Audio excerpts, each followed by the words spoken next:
Hello, Krupa Padhy here. Welcome to OS on the BBC World Service. So welcome to those of you joining us in East Africa on FM in Kenya, in Kisumu, Mombasa, Nairobi, in Tanzania and in Uganda. Happy to have you with us.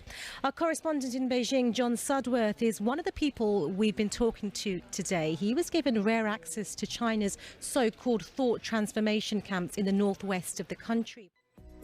18:23 here in the BBC Newsroom. Krupa Padhy holding fort for Nuala McGovern as she broadcasts about all things Brexit in Westminster ahead of that meaningful vote in around 40 minutes from now. Let's take a moment to talk you through some of our pages at bbcnews.com. One of our most read stories online is from our science desk.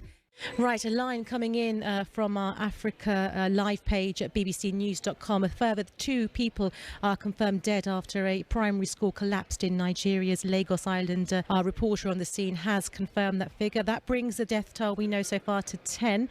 40 more people have been rescued from the rubble, but more than 100 pupils attended that school. Let's check in with the BBC's Usifo Omozokpaya in our Lagos bureau.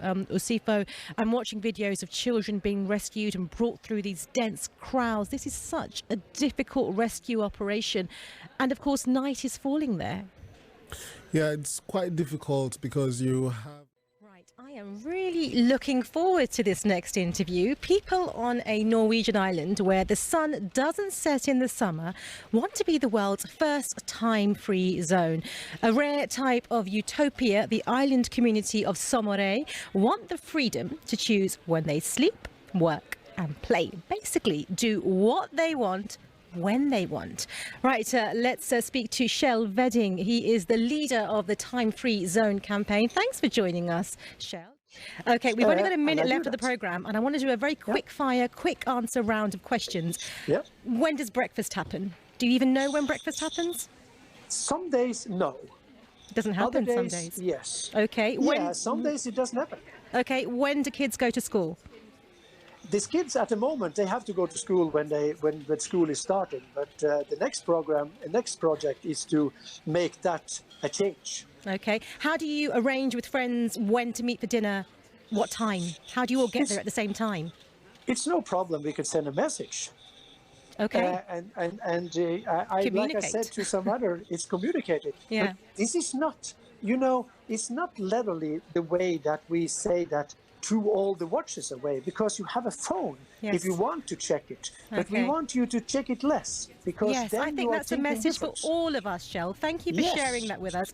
It's been fabulous speaking to you. I do wish your idea well, and do let us know if the idea does get through. I'm sure there'll be celebrations on the island. That's Shell Vedding there from the island of Somoré, who want a timeless society.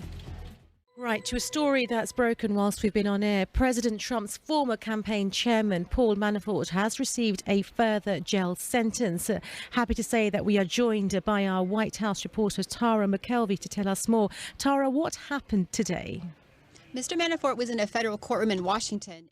Using water sparingly, it's not uncommon in India, is it? Because I know when I visit family, we're told not to shower at certain times. I mean, my mother-in-law always says the tank is empty, or we're told to leave the dishes in the sink until the water comes back on. How have things gotten this bad? How have we reached this point? Chennai city is 6th largest city in India. It entirely... You were cross-examined for over 6 hours. You've met survivors, you've met victims, you've followed this case so closely. What is your personal reaction to this conviction? Look, there is so much sadness attached to this case. 2 of the people who have either made allegations about George Pell or was the victim. Louise, you mentioned that he has outlived some of his victims, but some of his surviving victims, some of them have actually called for him to be excommunicated. What do you think will happen to Cardinal Pell's position in the church now? You would think that he would be defrocked. Influencers, mummy bloggers, mummy vloggers. Is this language that you're comfortable with? I think that the language that has come up... Now, the internet, it never sleeps, does it? No. So with this increased access to parenting information, would you think that we're at risk of creating new parenting dilemmas? Because some people might ask, what happened to just intuition when it comes to raising your children? Shweta, let's start with you. I don't think it's a question of new parenting dilemmas. I feel that